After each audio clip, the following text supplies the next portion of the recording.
सरकार यदि CBI inquiry नहीं करेगी, इस्तीफा नहीं लेगी, तो यह बच्ची यदि हाईकोर्ट और सुप्रीम कोर्ट जाने को तैयार होगी पीआईएल के लिए, तो हम और हमारी पार्टी तन मन धन के साथ इनके साथ। ये राजनीति का सवाल नहीं है, ये सवाल है न्याय का। अरे हल्ला बंद करो। ये सवाल है लोकतंत्र का,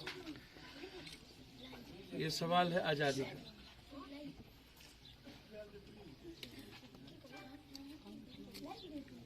यह सवाल है कि आम आदमी समाज में सुरक्षित रहेंगे कि नहीं।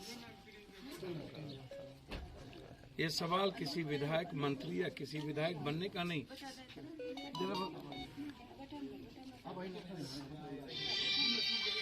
हर व्यक्ति को स्वतंत्र रूप से निर्णय लेने की आजादी का अधिकार है, संविधान के रूप में भी। सरसी के बारे में जब हम सोचते हैं, मुझे आश्चर्य होता है। एक आर्थिक सामाजिक रूप से संपन्न सरसी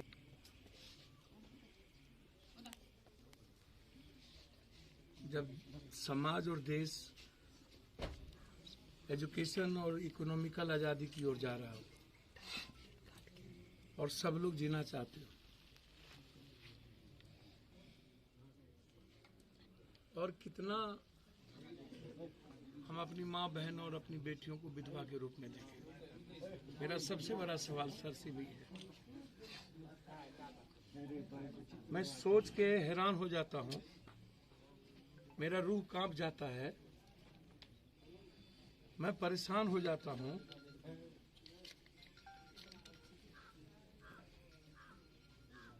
क्या पूर्णिया जिला में सरसी को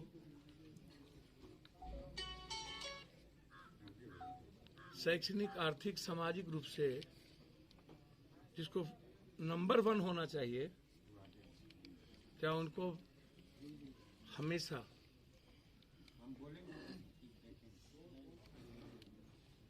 मौत के साए में जीना पड़े? सरसी के लिए आजादी नहीं हुई है क्या?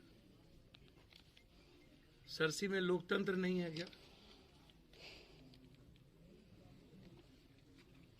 सरसी में संविधान का कोई सरोकार नहीं है क्या? मुझे लगता है कि यहाँ मुखेर कानून है, वन मैन आर्मी।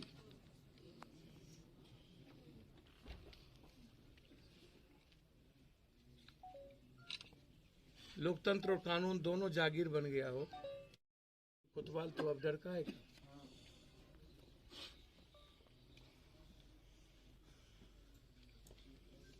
मेरा सबसे पहला सवाल है, चुनाव में एक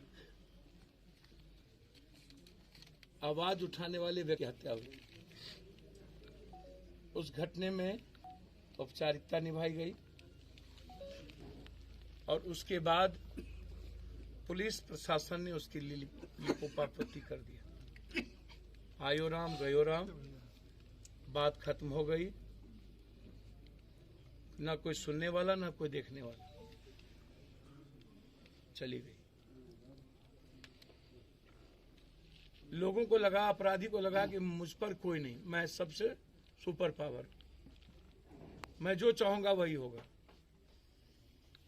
समाज में जो विरोध उठ रहा था उसको पहली बार दबाने की कोशिश हुई और फिर घटना दब गई। फिर दूसरी घटना,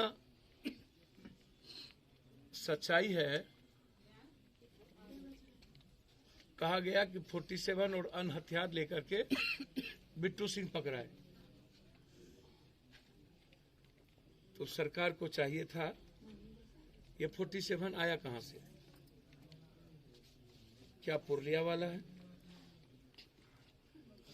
क्या अभी जो जिसमें अंबानी से, अदानी से लेके बहुत सारी चीज इन्वॉल्व है और लगातार एनआईए उसकी खोज कर रही है। ये 47 वहां से है। मैं मान लेता हूं कि बिट्टू सिंह के पास 47, तो क्या बिट्टू सिंह का 47 खुद तो नहीं बनाया? क्या इस पर पुलिस प्रशासन को इंक्वायरी करनी चाहिए कि नहीं, बिट्टू सिंह के पीछे कौन कौन है? तो हम डिमांड करते हैं, इस परिवार का यदि आरोप है सरकार के किसी भी एमपी, एमएलए, मंत्री, विधायकों पर, और यह मांग कर रही है कि मुझे सरकार के पुलिस और सरकार के निष्पक्ष जांच पर भरोसा नहीं है, तो हम मांग करते हैं कि हर परिस्थिति में इसकी जांच सीबीआई इंक्वायरी से। हाई कोर्ट से मांग करते हैं कि इसमें सो मोटो नोटिस लिया जाए और इसको सीबीआई दिया जाए, अन्यथा बहुत फेयर है, हमारी पार्टी निष्पक्ष जांच के लिए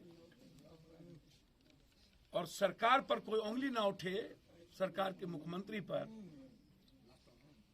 कि वो कहीं इन्वॉल्व है, वो बचाना चाहते हैं, किसी भी कीमत पर कोर्ट में पीआईएल फाइल करके सीबीआई इंक्वायरी की मांग करें। यदि सरकार ने लिखित नहीं दी तो मैं चाहूंगा कि पीआईएल फाइल करने में यदि यह परिवार निष्पक्ष चाहती है तो हम इस परिवार की बच्ची की मदद हाई कोर्ट में करेंगे, ताकि जरूरत होगी तो सुप्रीम कोर्ट भी जाएंगे, ताकि सरकार के दामन पर कोई दाग ना लगे और मंत्री जी दूध के दूध, पानी के पानी की तरह साफ होकर निकल सके। और हम चाहते हैं कि मंत्री जी बेबाक होकर के प्रेस के सामने आए और कहें कि जब तक इनकी इंक्वायरी नहीं होती है तब तक मैं रिजाइन करता हूं मंत्रिमंडल से। और नीतीश कुमार जी जो मुखिया हैं, उन पर जो अभी तक ये बचाने का या किसी को फंसाने की बात वो करते हैं, ना मैं फंसाता हूं ना मैं बचाता हूं, तो फंसाना तो छोड़ दीजिए, 5 महीना पप्पू यादव रह गए एक एम्बुलेंस और इन माफियाओं की लड़ाई में, बची बचाना। तो हम चाहेंगे बहुत गंभीरता के साथ लगातार चुनाव से लेकर अभी तक की घटना को देखते हुए या तो इस्तीफा दें या तो मुख्यमंत्री जी इस्तीफा लें, सरकार की किरकिरी ना हो। इसके लिए हमारे लेसी जी को आगे आना चाहिए। यदि नीतीश जी ने इतना रेस्पेक्ट दिया है तो उनको भी नीतीश जी के रेस्पेक्ट में आगे आके एक मजबूत पहल करनी चाहिए। जब कोई परिवार, कोई पत्नी या कोई व्यक्ति मारने की साजिश और गोली चलाने की साजिश के बारे में थाने को, डीएसपी को इतला देता है, तो फिर सुरक्षा की गारंटी किसकी होगी? और केस इंडोर्स क्यों नहीं होता है? तो मेरा मानना है, पहला पार्ट है कि क्रिमिनल और पुलिस प्रशासन सरसी के मिलकर इस हत्या को अंजाम दिया। इसमें थाना प्रभारी सस्पेंड ही नहीं होनी चाहिए, इसमें थाना प्रभारी पर भी 302 का मुकदमा लगा, डिस्चार्ज होना चाहिए। और थाना प्रभारी की संलिप्तता है तो उसको पता पूछना चाहिए कि इसमें कौन कौन लोग इन्वॉल्व हैं, और थाना प्रभारी की पूरी टेलीफोन की एसआईटी जांच करके उसकी इंक्वायरी करिए कि लगातार इस इलाके के कौन कौन अपराधी और कौन कौन नेता का फोन उस थाना प्रभारी से डेली बातचीत हो। हम उसके टेलीफोन की पूरी प्रिंट थाना प्रभारी की चाहते हैं कि सरकार निकाले।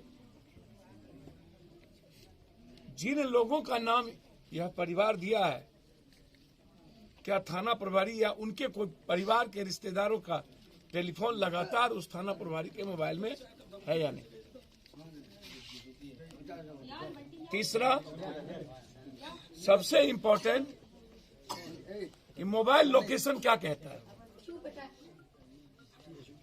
जिन अपराधियों का नाम दिया गया है, हम उस के अपराधियों के मोबाइल लोकेशन की मांग करते हैं। 10 किलोमीटर के रेडियस में वो अपराधी है या नहीं। यदि वो 5 से 10 किलोमीटर के रेडियस में है तो अविलंब उसकी कुर्की, 3 महीने के अंदर एक्सपेडी ट्रायल, एक कोर्ट का गठन और अविलंब फांसी की मांग।